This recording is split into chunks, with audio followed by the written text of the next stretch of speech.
I am a physical therapist. I've been a physical therapist since 1994, and I specialized in pediatrics.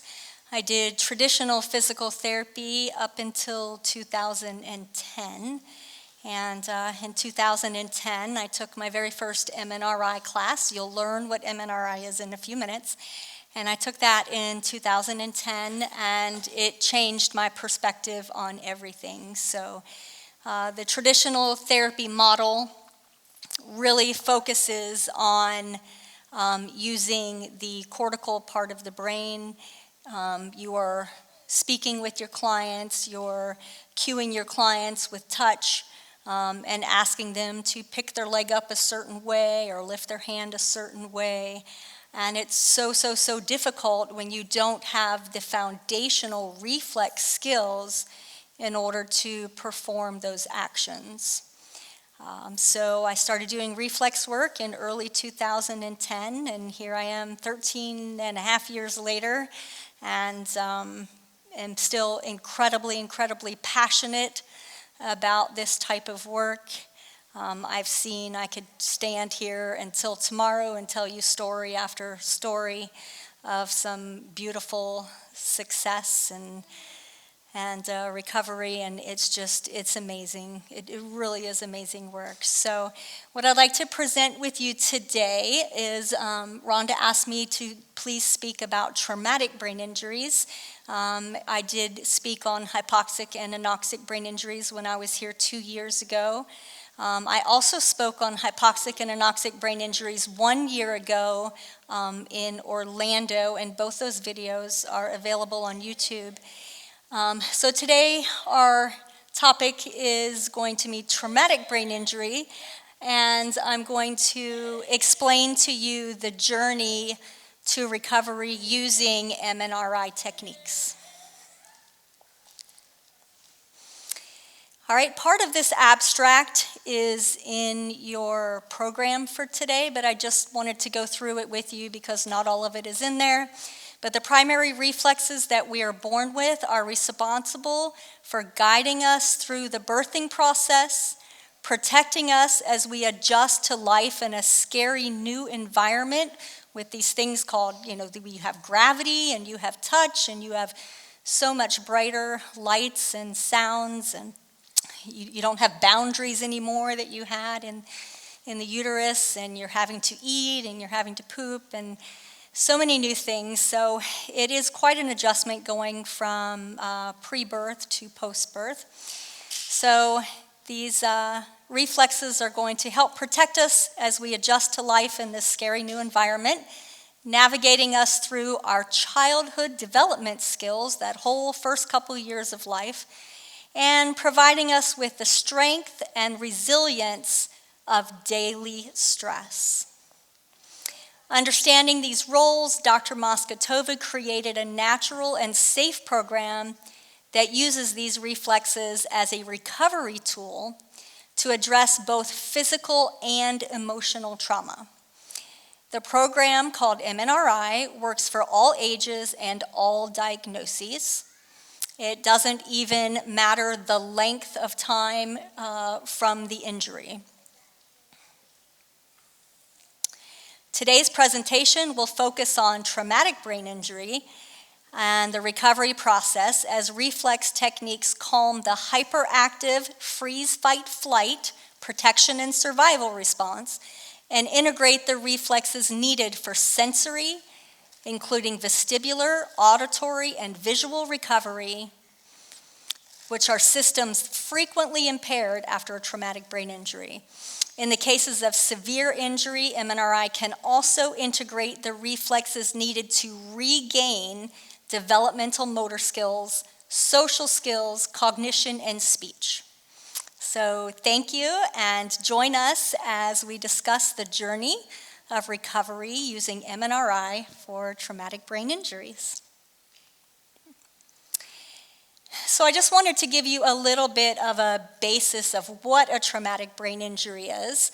So we have something called an acquired brain injury, and this is a bigger umbrella that TBI falls under. Acquired brain injury is a type of brain injury that occurs after birth. Again, it's an umbrella term. It encapsulates two main categories. You have your traumatic brain injury, and then you have non-traumatic brain injury. So today's lecture is going to be about traumatic, which is coming from an external event. All right, non-traumatic brain injury, these are internal events. So these are going to be your strokes, your diseases, neoplasms, infections, and hypoxia and anoxia. So one other thing about ABI, it does not result from any kind of congenital disorders like genetic diseases like Alzheimer's and Parkinson's and things of that nature, or even by the brain trauma that happens during the birthing process. All right. Like I mentioned, I did give a lecture here 2 years ago. I'm sorry, this lecture here is the one that I gave 1 year ago in Orlando. It is available on YouTube, and if you just type my name in and MNRI, you'll see it. It was called MNRI, A Spoke of Hope for Hypoxic Brain Injuries. And so you're welcome. It's a 90-minute lecture. And it's very detailed with the body physiology and neurophysiology and with lack of oxygen to the brain and all the different pieces and parts that kind of fall into place. And then it goes into more in depth that I'll go today about what MNRI is. And I'll give some more information about some case studies with hypoxic and anoxic brain injuries. And then there's also a lecture on YouTube from the one I did 2 years ago here, again on anoxic and hypoxic brain injuries. That one is about 45 or 50 minutes. It's not quite as much medical terminology, a little bit easier to digest, but still gives you, a lot of the same information. All right, so let's talk about traumatic brain injury. And the definition, an injury to the brain that is caused by a trauma to the head, which could be an external trauma, or it could be a trauma such as like a surgical accident, okay? But it's still from an external source. It's not something, that your body created.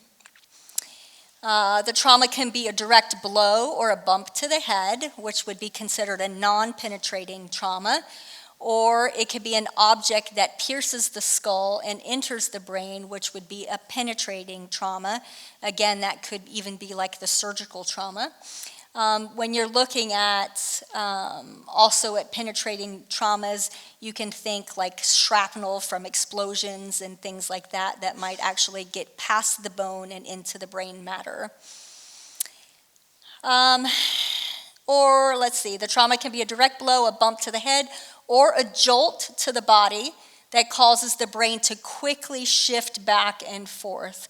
So these are more like your car accidents, right? Where you have what's called that coup contra coup, where you have that quick whiplash, and the brain, which is floating inside the head, is going to slosh forward, and so you're going to get a bruise on the front part of the brain, but then it's going to slosh backwards, and you're going to get a bruise on the back of the brain as well.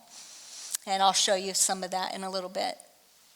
The injury can be focused on just one area of the brain, or it can be diffused throughout the brain. It can be accompanied with open wounds, hemorrhaging, compression, herniation down from the brainstem area, part of the brain can herniate, or even fractures of the skull bones themselves. And I just wanted to give you 2 slides that have some statistics on them about brain injuries.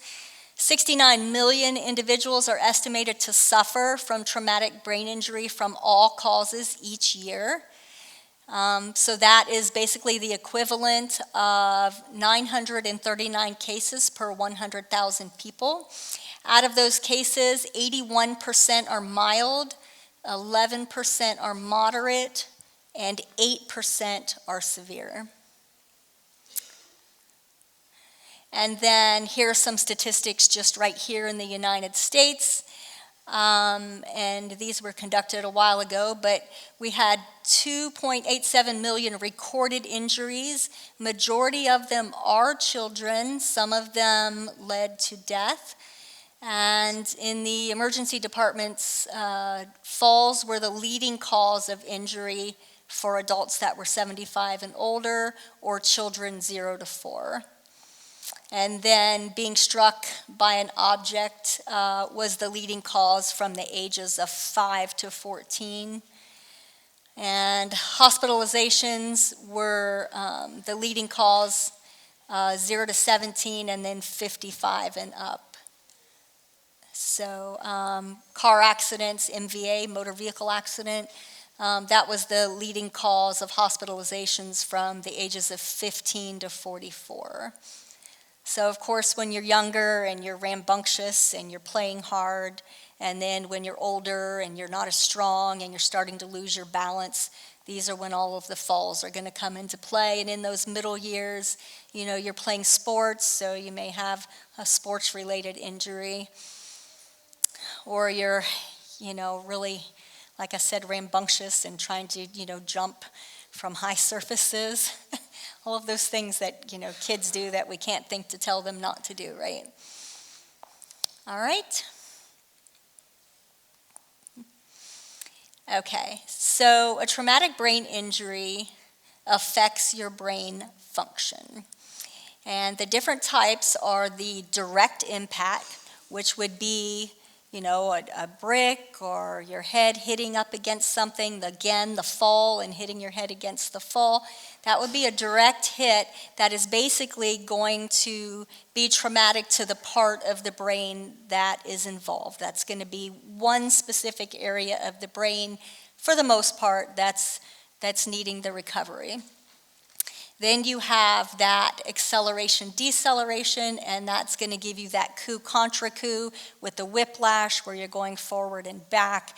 And usually that's either a car accident or shaken baby syndrome. And then explosions, the blast from an explosion, which depending on where you are is going to give you a little bit more diffuse all over kind of a result there. So auto accidents are the most common cause, and then falls and sports are also very common. So I wanted to talk to you about the layers of protection, just a little bit of neurophysiology and neuroanatomy here to show you that the brain really does have a good system to protect us. So, you know, bumping your head on the head of the car, you know, because you didn't duck when you were getting in the car, you know, that doesn't typically cause a concussion. It has to be a more severe blow to be a concussion. So I just wanted to show you this anatomy here. The outermost layer, well, first we have your scalp, right, which is here.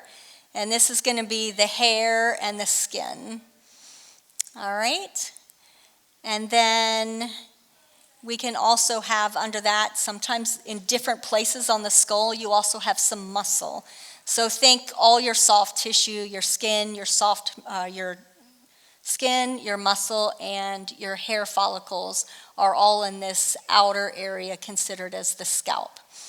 Then beneath the scalp, you have this layer of periosteum right here, this gray layer. All right, and this is connective tissue, and it helps connect the soft tissue to the bone. All right, so those are your first two layers of protection. Then you get to the bone itself, and you can see that up here. Here's your bone. And then beneath your bone, you have these three protective membranes called meninges. All right, so if you've heard of like lumbar punctures before and you hear that they go, you know, there's the dural tube, right? You may have heard the word dura before. That's your very first layer of protection. And what's interesting about the dura is that it actually splits. So this darker gray here and then the lighter gray underneath it, these are both dura. And these are a really thick layer of tissue. And it's attached, the darker gray is attached to the bone, but in certain areas of the brain, it splits. And then you get the lighter gray that follows some of the folds in the brain. And what this membrane, which is all dura, is doing is it's compartmentalizing the brain. So you have a right hemisphere and a left hemisphere. So that membrane goes down and splits the right hemisphere and the left hemisphere apart. And then it also compartmentalizes the cerebellum back here, which is kind of below the brain, right? And so there's an upper and a lower. So there's one that goes down the middle and then one that separates the upper and the lower compartments of the brain. So that's your dura mater, really thick, in forms, the membranes, the falx cerebri and the tentorium cerebelli, in order to compartmentalize the brain a little bit. Then underneath this, you have this purple layer, okay? So the purple layer is going to follow the brain more so than the dura mater did. And this is called your arachnoid matter. Now this is a really thin piece of tissue, and it's kind of web-like, and it's more delicate and elasticy. But underneath that arachnoid layer, you have this space right here. Okay, and in this space, this is where you have your cerebral spinal fluid, your arteries and your veins, your lymphatic system to help get rid of the toxins in the brain. That's all in that space right there underneath the arachnoid level. And that way, it's super close to the brain matter itself, right, for getting our blood circulating in and out and bringing nutrients to the brain. And so then the third layer, which gets even more specific, is this pink one right here. So you can see the pink one kind of follows all the little sulci and gyri, the grooves in the brain, right? So the light pink one is doing that, and that's called the pia mater. It's another thin layer, and this layer is adhered to the brain itself, okay? All the bumps in the brain. So this also has some smaller blood vessels so that we can get blood to the deeper regions in the brain. All right, so you have these layers. So let me show you this slide as well. So this is a picture from the side aspect of the brain. So if I cut the brain down the middle and you were just looking, if I removed one half of my head and you were just looking from here over. And so here are your, this dark blue is probably your arachnoid level, because this light blue is your cerebral spinal fluid. So that's the space that I was talking about, right? And then, so the pink is going to be the brain itself. So the cerebral spinal fluid, it has its own circulation, just like your heart has circulation, right? And your heart pumps. How does your heart pump the blood around your body? The heart is a muscle, and it squeezes and releases and squeezes and releases, right? And that's how the blood circulates. Well, in the brain, you have bones, you don't have muscle on the inside. So in order for the cerebral spinal fluid to go around the entire brain and down the spinal cord, it uses like a hydraulic system where you have like this slight movement of the bones opening and closing, which means the pressure goes down, and then as the bones close, it's almost like squeezing the heart, right? Pressure's up, less pressure, more pressure, less pressure, more pressure. So that's how cerebral spinal fluid is moving throughout the brain. So you have these ventricles, and the ventricles are kind of like small pools where the cerebral spinal fluid can be, and helps create the cerebral spinal fluid. So you have two of these, one on each side, and then you have one here, and then you have one right here. Okay, and then that's the cerebellum here. So look, see the dark blue? Okay, the dark blue is the dura mater, because look, there's dark blue here. So that's the piece of dura mater that's separating the cerebellum from the cortex there. So all this blue is your cerebral spinal fluid, and it's going down the spinal cord, back up the spinal cord, around the brain, right, and pumping, and it's getting rid of waste, and it's bringing nutrients to the brain. All right? So, like I said, the volume adjusts to maintain a balanced pressure around the brain. So, because you have all this fluid around the brain, when you have that whiplash, or when you bump your head on the car door, right, it's because you have all of these meninges, all these layers of soft tissue and connective tissue that's protecting you, plus you have this fluid. The brain has a little bit of wiggle room. So that's why we don't get concussions on small bumps for the most part. It's not until you really get the whiplash or you really get the more severe bumps that we end up with a concussion. You do have all these layers of protection. All right, so what do we do? You go to the hospital. What is the hospital going to do? They're going to test you for a concussion. They'll do neurological exam, looking at vision and hearing and sensory and strength, coordination, all of that. They may do like a cognitive exam, asking you about your memory, which is frequently lost, at least memory that like right around the time of the injury. They may do a CAT scan or an MRI, and if it's bad enough, they may put you in the hospital for an overnight, just for observation overnight. And that's more for, a mild to a moderate. So, of course, anything more than that, you could be in ICU. You may even be in ICU for a long time. All right. So here are your 3 grades of concussions.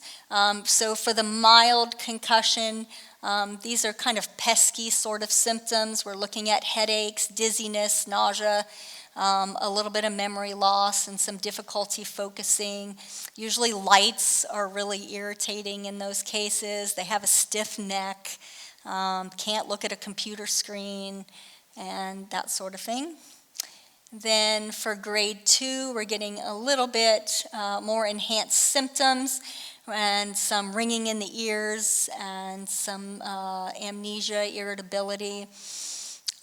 Sometimes there is a temporary loss of consciousness, but it's usually no more than a few seconds up to a couple minutes with the moderate level concussion.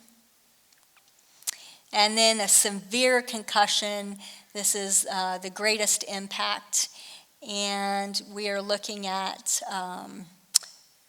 of a patient being unconscious for even longer, more than 5 minutes of loss of conscious. And you're going to have greater amnesia. Usually there's some vomiting involved with that one that doesn't go away.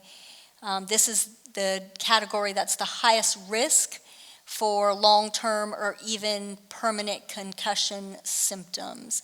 And recovery for this type of concussion is going to take months or years.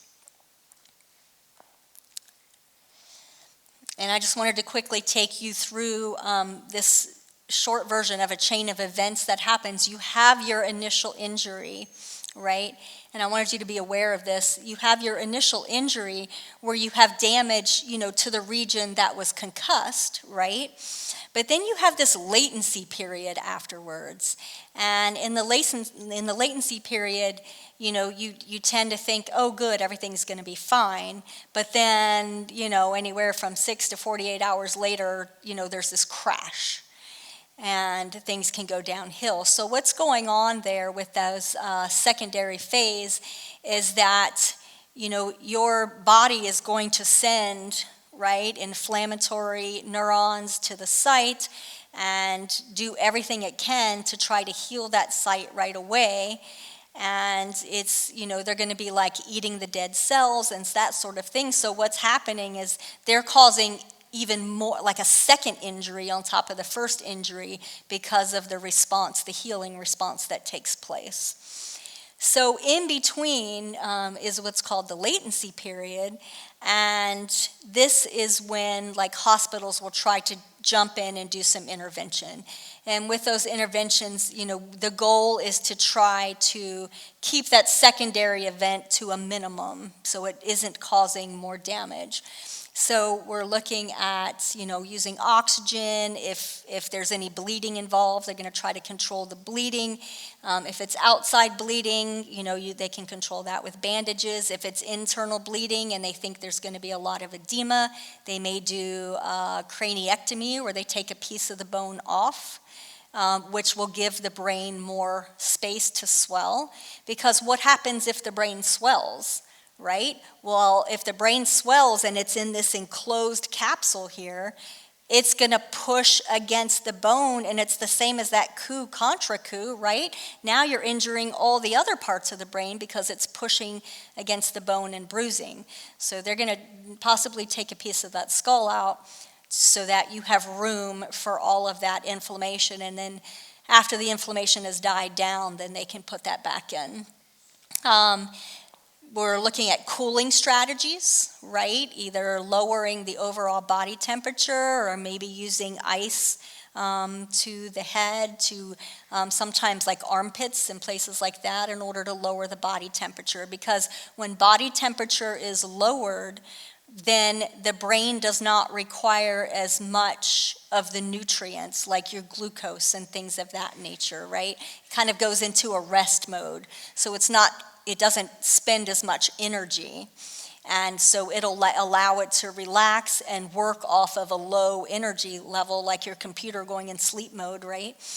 And that way you're not taxing it so much, and it gives it an opportunity to heal. It's going to help keep the swelling down and everything. All right. Sometimes they give diuretics, again, to try to get the fluid out. They want to balance the sugars and control any possible seizures, or maybe help prevent seizures from occurring. And depending on the severity of the concussion, you may just have bed rest for a couple of days, or you could end up doing some rehabilitation if you've lost your motor skills, language, cognitive function.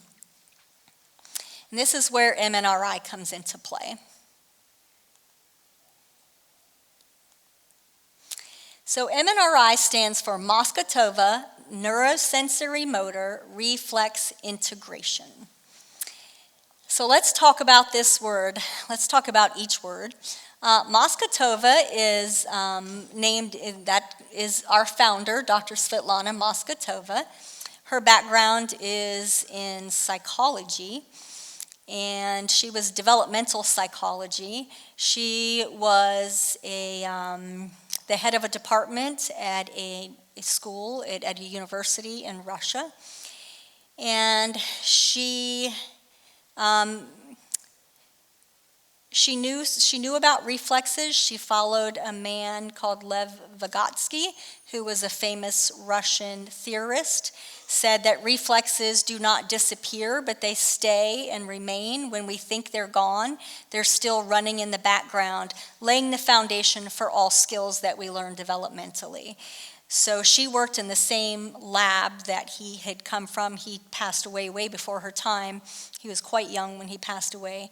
But she had access to a lot of his reports and everything. So she already knew a little bit about reflexes and some body work. And she was working at this university, and there was this huge catastrophe in Russia. And so she took a month off from the university to go work in the hospital. And she was like on the children's wing with the most severe of the children were there. She tried traditional psychology type treatments with them, and she wasn't getting anywhere. So she decided to throw out the book on talk therapy and coloring, and decided to try hands-on work. And this is where she started seeing progress.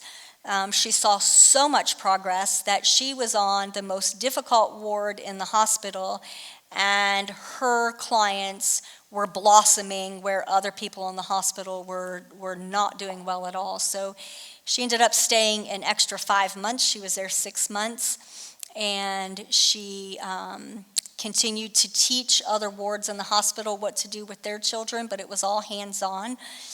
And she wrote down everything that she did and learned from what she was doing. 6 months later, she goes back to the university and she says, why did this work?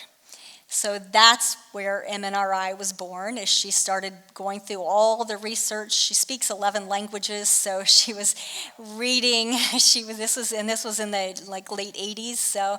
So she didn't have computers and whatnot. So she was reading research in multiple languages from all different countries, trying to piece everything together.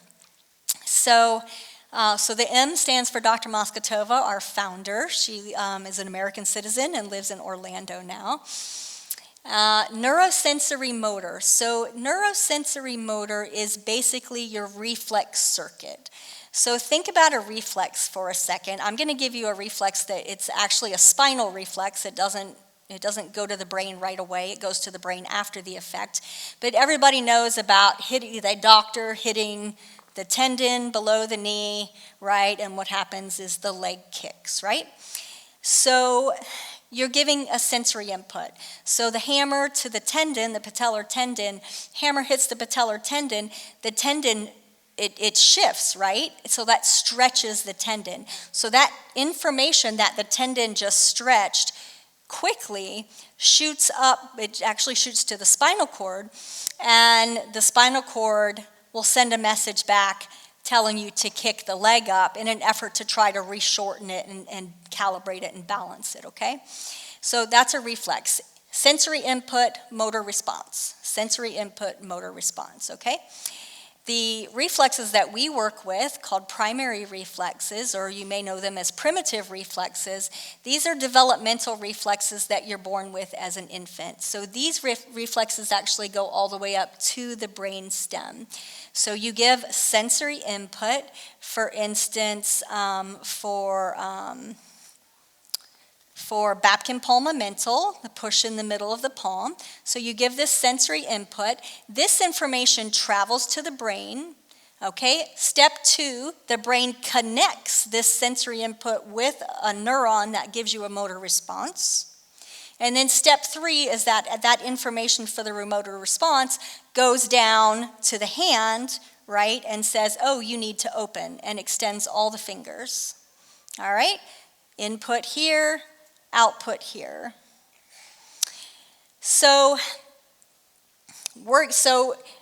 that's basically what this neurosensory motor word means. So sensory input, motor response, and it's all going through the central nervous system, through the brain, the neurological system. That's what's connecting those two pieces together. And then reflex, because that's what it is, and integration. So integration means maturity, right? It means we are going to take these reflexes that when you're very first born and you have as a baby, you develop through the first couple of years of life. They're supposed to be maturing on their own, so you as a neurotypical adult probably had these reflexes mature the first couple years of life. They integrated. Integration means that they did not go away, they were not erased, but they are no longer active to this day. Like you can push on your palm right now and your hands are probably not going to open because you don't have that kind of sensitivity to that reflex anymore. However, that reflex is still there in a little file in your brainstem because it has laid the foundation for everything else that you do. So if you wanted to raise your hand and ask me a question, you couldn't open your hand to raise your hand if your Babkin palmomental reflex wasn't properly integrated, okay? So integration means maturity, and that's what we do with MNRI is we try to mature these reflexes. Sometimes they never got a chance to mature to begin with because the brain injury was at birth maybe. Sometimes they did mature, and maybe your loved one was neurotypical, but then some kind of accident happened. Could have been a concussion, could have been a hypoxic brain injury, whatever the injury, the insult was, and you lost them because there was damage to the brain. So it doesn't matter if you never had them or if you lost them. We are going to work on the reflexes, and we are going to get them to reintegrate. As a physical therapist, I told you in the beginning that I used to work from this top-down approach, right, which is here, cortical-oriented. And I used to tell my kids, pick your leg up more, pull your toes up, shift your weight forward. Oh no, you're losing your balance, get your balance. Where's your head? Pick your head up, right? Kids don't learn like that. The first 10 years of life, all your learning is going on in the brainstem and the diencephalon. You're not even using your cortex yet. Okay, that's why kids have, issues with impulse control and things of that nature. Okay, so this is where we need to be working, especially the first 10 years of life. Or if your skill levels, even if you're 45, right, but your brain is at the level of a 5-year-old, we need to be working right here in the brainstem and the diencephalon. That's the language that your brain understands. Your brain does not understand words, pick up your head, right? Your brain, we are like the brain whisperer. So what are the reflexes doing when you work down here? They are building a foundation like a house. So if you went to build a house, what is the first step that you would do? You would lay a foundation because you don't want your house to fall.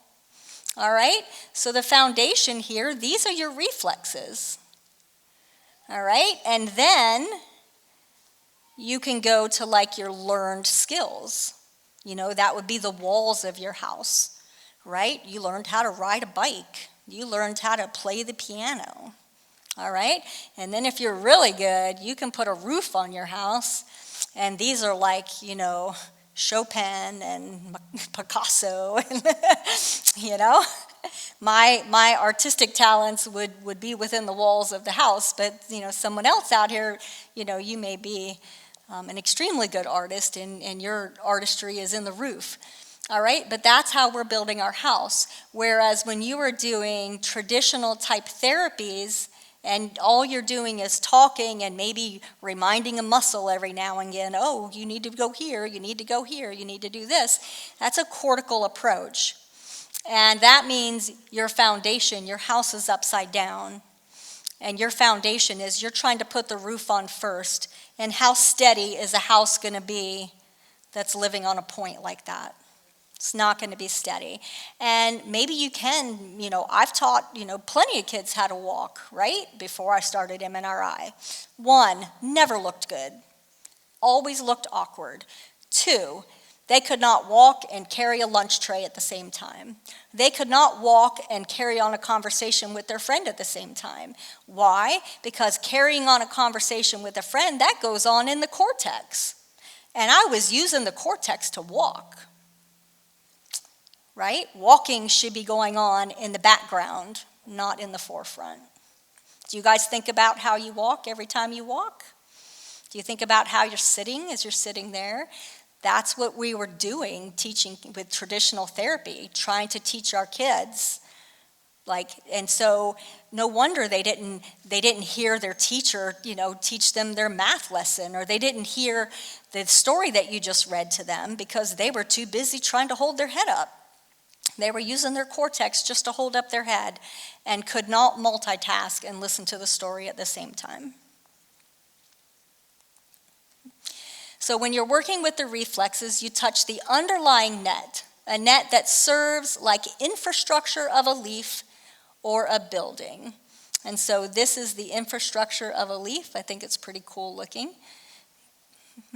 But that's the webbing. And that's what we're doing, all those connections to build stability. All right, so these primary reflexes have a couple different goals, okay? In the very beginning, the first few months of life, they are about protection and survival. This is always their number one job, always, always, always protection and survival, okay? Once you feel like you're in a safe place after birth, after the scary entry into the world, and you get used to gravity, and you get used to people, and you know how to eat and everything, right? Then you're moving out of protection and survival. You feel safe, and that's when the reflexes go into their second phase, which is development. And like I said, they are going to teach you every single skill you learn the first year of life. They are laying the foundation for that skill. Whether it be motor skills, big motor skills, like sitting and rolling and crawling and walking, right? Or even the fine motor skills, like, you know, pincer grasp, picking up a Cheerio and bringing it to your mouth to feed it to yourself. Or handwriting. Or your cognitive skills, understanding a two-step command, you know, go in your bedroom and bring me your shoes. All right, speech and language, expressive speech, you know, they start saying their words. Receptive speech, what are they understanding? Are they understanding when you give them that you know, the two-step commands? So every developmental skill you learn that first year of life is because the reflexes laid the foundation for those skills. And then once development has taken place and now you're starting to branch out and learn, you know, your bike riding and your bigger skills, then the reflexes go into lifelong mode. And this is to help regulate your stress and, again, trauma recovery. So they are always, always, always on call for protection and survival, trauma recovery, okay? So if sometime during development something happens, development goes to the back burner and protection and survival comes to the front, all right? If you had a trauma and you are trying to jump in and work on your skills, but you have not addressed the emotional aspect of your trauma, you're going to be like a hamster spinning in a wheel. You're not going to get anywhere. Skills are not going to come because your reflexes are stuck in protection and survival mode. So with MNRI, we go through all these phases of reflex work, our techniques. They address protection and survival, okay? They address development. They address stress regulation. These reflexes have they wear multiple hats, right? So I'm not even like a physical therapist anymore, right? I'm a physical therapist, I'm a speech therapist, I'm an occupational therapist, I'm a psychologist, right? I have to wear all these different hats because you cannot separate the body. You cannot separate those different therapies. They all go together, right? I go inside the mouth. As a physical therapist, I work inside the mouth. It's not my favorite thing to do. But do you know, I mean, if you don't know where your center line is, if you didn't have sucking, right, and you didn't have that sucking reflex, and maybe you got a G-tube immediately and you haven't experienced sucking, you're not going to know where the middle of your body is. And how are you going to have balance if you don't know where the middle of your body is, right? Everything is connected. You have to wear multiple hats as a therapist. All right, so we address all of that. Oh, and like I was saying, the reflexes all have their own multiple hats. So hands grasp reflex. I was saying this at the lunch and learn. The hands grasp reflex is not just about fine motor skills. Hands grasp reflex is also cognition, grasping a concept. All right, hands grasp reflex is also about having inner strength for overcoming trauma, for protection and survival. I have a handle on this situation. Do you have a handle on this situation? Or are you hanging on for dear life, which is phase 4 of hands grasp?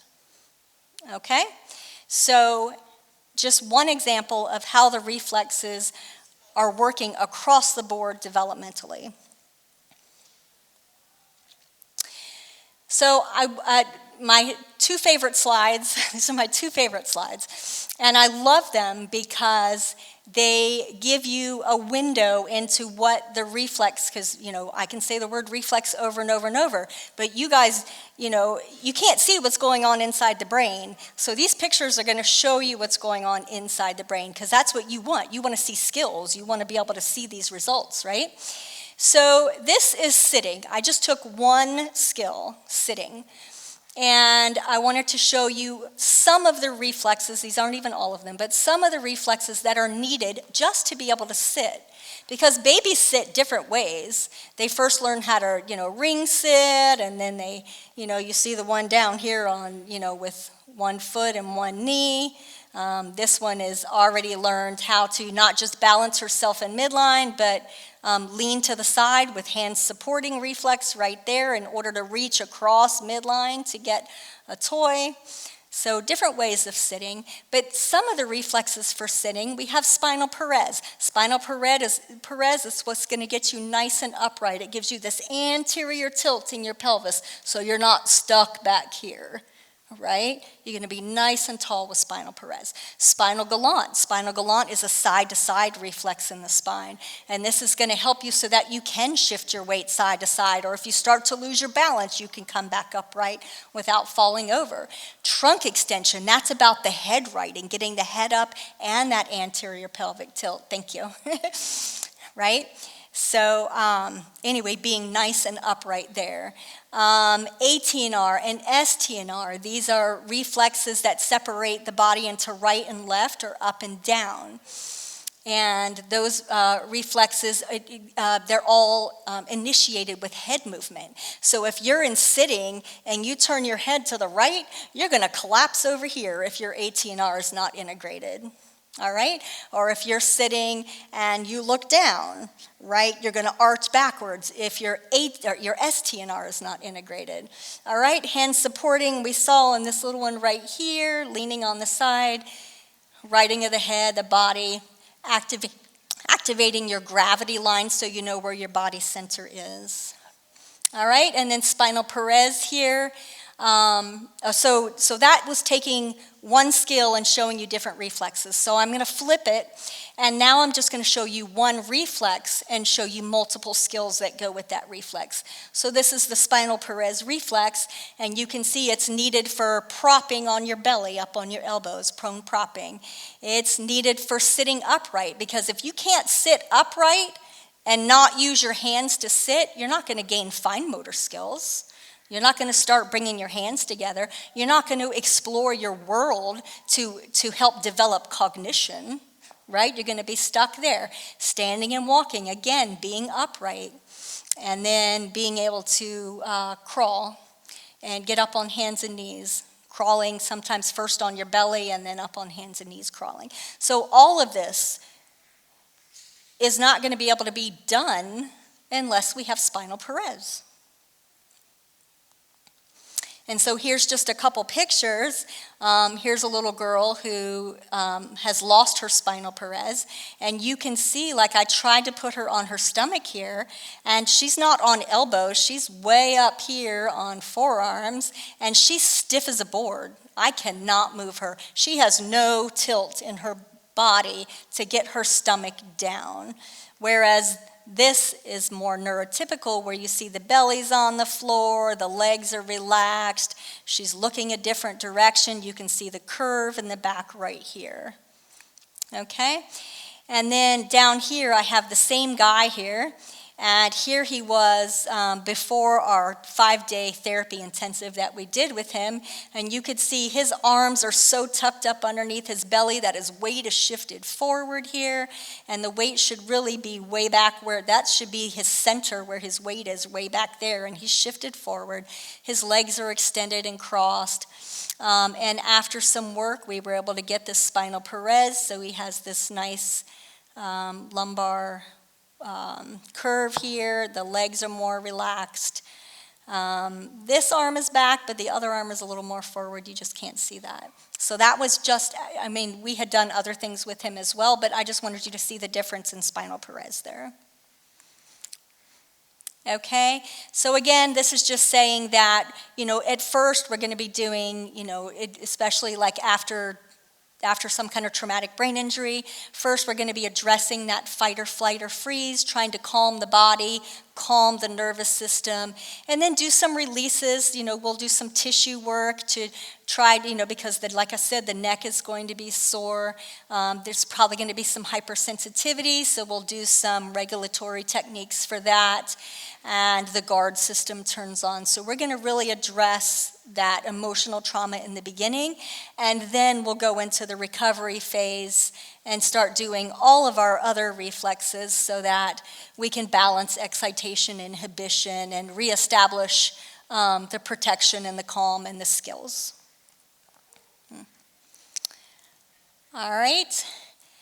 So again, what happens to the reflexes? They're reactivated, but then they don't, when the event occurs, but then they don't deactivate, and that's the problem. And sometimes it can be some structural damage to the neurons and the connection itself.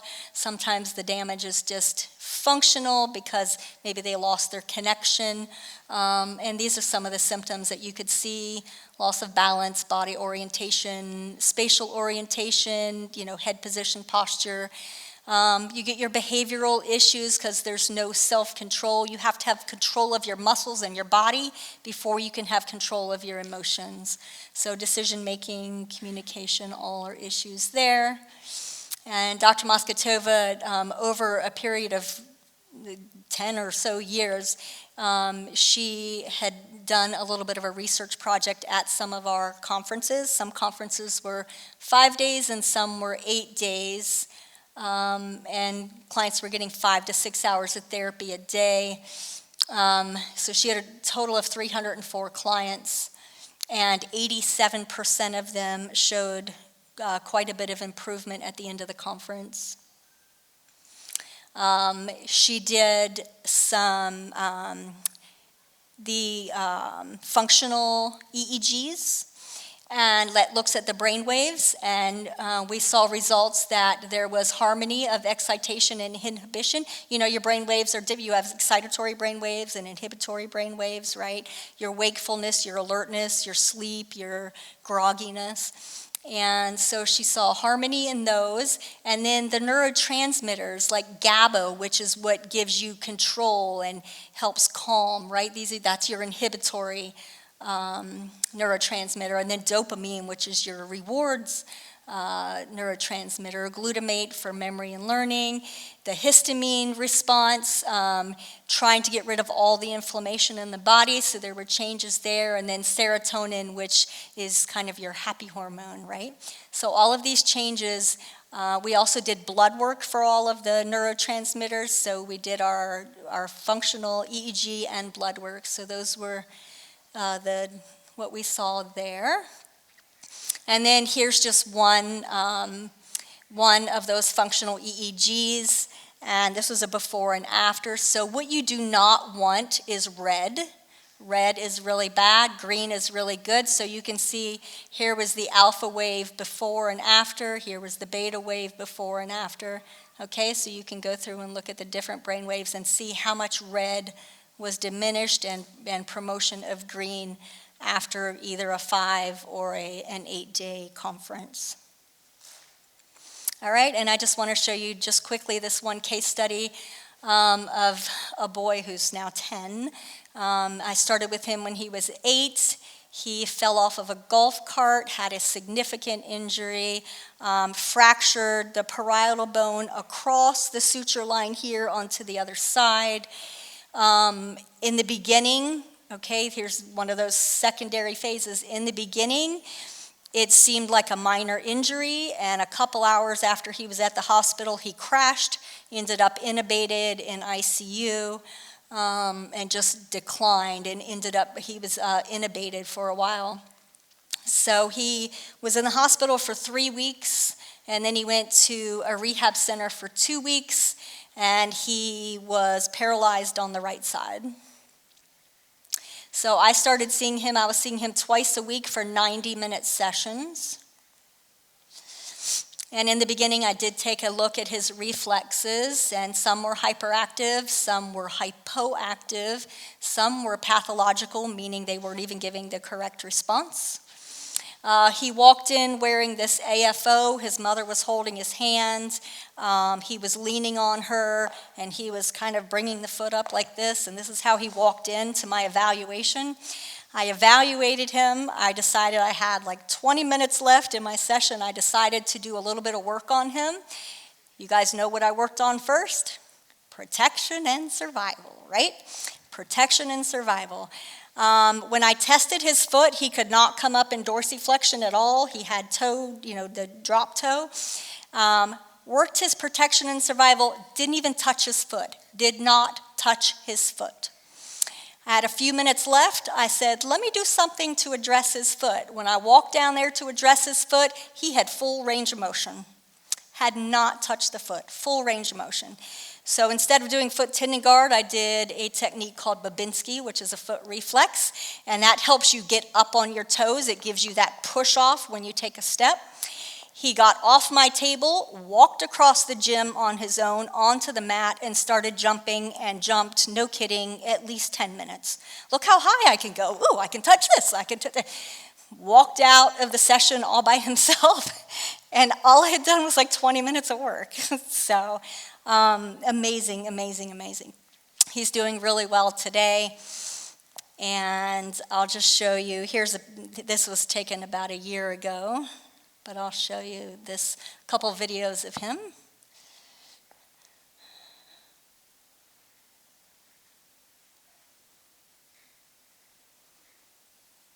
So he has that little pop in his knee, but he's got some heel strike there. And then his favorite thing to do here.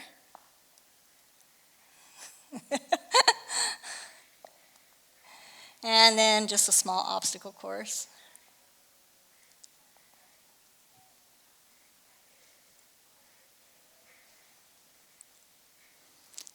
He kind of cheated on the slide. He didn't put his right foot down.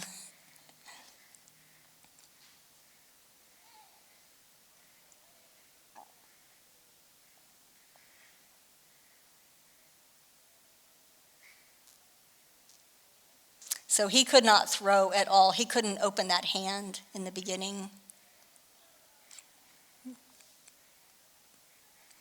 Could not open the hand at all. So, all right. So anyway, I told you what I did with him. He's had great results.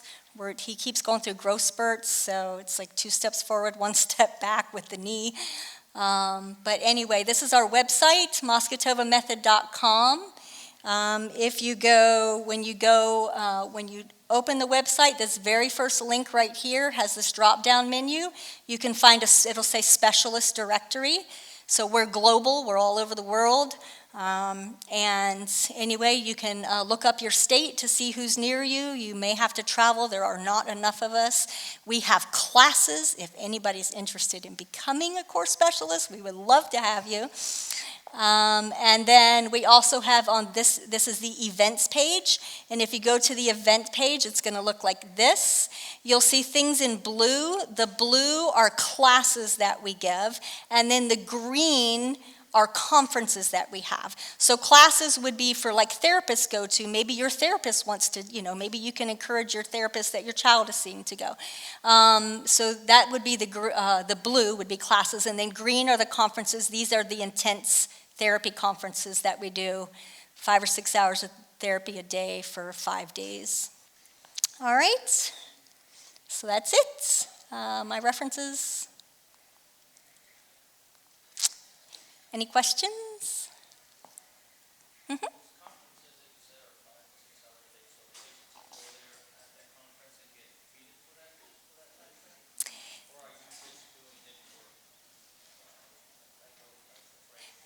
So our conferences, the question was, at the family conferences, are the clients being treated? The answer to that is yes, but it's also a learning experience for the caregivers.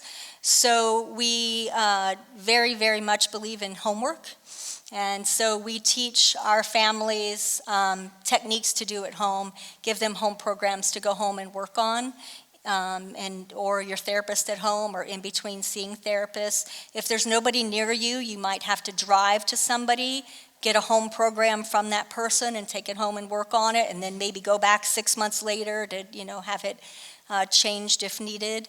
But at the conferences, yes, we're looking at 5 or 6 hours of therapy a day on the client, but also those last, like day 4 and 5, we're usually teaching the parents the home program in addition while we're working on your child, and you won't learn everything that we're doing. It's way too much, but you'll learn a lot.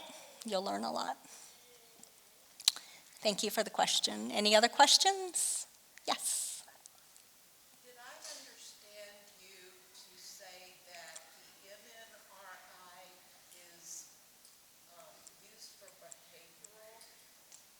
Yes. So the question is, does MNRI help behavioral issues? The answer is yes. And that's because behavior takes place in the diencephalon part of the brain. So you have to, the brainstem in the back is developed first. And once we get control of these reflexes go through 7 phases. So the first 3 phases, maturing the reflex, is done in the brainstem. Then we go into that diencephalon, which is the behavior emotional center, regulation center, right? And that's phase 4 of the reflexes. And then we get the last 3 phases of the reflex are in the cortex. And that's more self-initiated. I want to reach out and grab this, or I want to get this, I want to ride the bike, I want to skateboard, right? And that takes place in the cortex. It's intentional movement. And those are the last phases of maturing the reflex. So does it help behavior? Absolutely it does. Once we get far enough along that we're in that 4th phase of the reflex work. A lot of behaviors also are like hypersensitivities and whatnot. What I love about MNRI is that we have techniques that address the first part of the circuit itself, and the third part of the circuit. So sensory neurotactile work is going to help, to regulate the sensory system. And then we have motor techniques and structural techniques to the body to help bring body symmetry and regulate the motor response. And then we're also doing the reflex work to make those 2 connections happen. So even just the neurotactile work is going to help with that. We also do facial work, so we work with swallowing, right? We have so many kids who cannot eat or who just go into like fight or flight if you just bring a spoon towards their face, right? So we have to obviously do fight or flight first, and then we can start looking at, but at the same time we're looking at sucking, we're looking at swallowing, we're looking at the biting reflexes, we're looking at visual, visual tracking, auditory listening, all the cranial nerves are also involved. Yes, you're welcome. Any other questions? That's it. Yay. All right, thank you very much.